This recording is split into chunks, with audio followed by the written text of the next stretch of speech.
नमस्कार, मी नताशा चव्हाण. मराठा न्यूजच्या बातमीपत्रात आपल्या सर्वांचे स्वागत.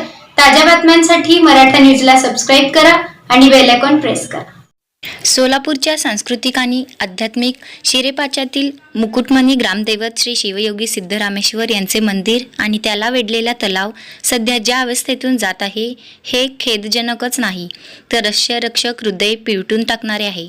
स्मार्ट सिटी योजनेच्या नावाखाली कोट्यावधी रुपयांची उधळपट्टी होऊन सुशोभीकरण झाल्याचे दावे केले जात असेल तरी प्रत्यक्ष परिस्थिती वेगळी दिसून येत आहे. तलावातील पाणी संपूर्णपणे हिरवे झाले असून घाण पाण्यामुळे मासे मृत झाले असल्याचे दिसून येत आहे. माशांचा आणि प्लास्टिक कचऱ्याचे ढिगारे स्पष्ट दिसत आहेत.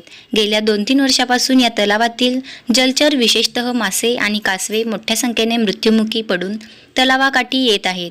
मृत जलरचांमुळे आणि साचलेल्या कचऱ्यामुळे परिसरात पसरलेली भयानक दुर्गंधी सुटलेली आहे. दुर्गंधी श्वास घाण कठीण करत आहे. परिसरातील नागरिकांच्या आणि मंदिराच्या दर्शनासाठी येणाऱ्या हजारो भाविकांच्या आरोग्याला गंभीर धोका निर्माण करत आहे. साथीचे रोग पसरण्याची भीती नागरिकांनी सतावत आहे. या गंभीर स्थितीत सोलापूर महानगरपालिका आणि जिल्हा प्रशासन प्रामुख्याने जबाबदार असल्याचे नागरिकांच्या वतीने सांगण्यात आले आहे. स्मार्ट सिटीच्या नावाखाली केलेला खर्च फोल ठरला आहे. निव्वळ कागदी घोडे नाचवून प्रत्यक्षात काहीही ठोस काम झाले नाही हे स्पष्ट दिसत आहे. प्रशासनाच्या या बेफिकर वृत्तीमुळे सोलापूरच्या आरोग्याला धोका निर्माण झाला आहे.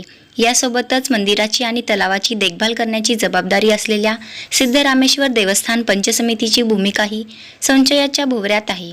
नागरिकांचा स्पष्ट आरोप आहे की समितीला केवळ मंदिराच्या उत्पन्नाशी आणि उत्सवांमधून मिळणाऱ्या आर्थिक लाभाशी घेणे देणे आहे. तलावाची स्वच्छता, जलरचांचे संरक्षण किंवा परिसराचे पावित्र्य राखणे याकडे त्यांचे पूर्णतः दुर्लक्ष होत आहे.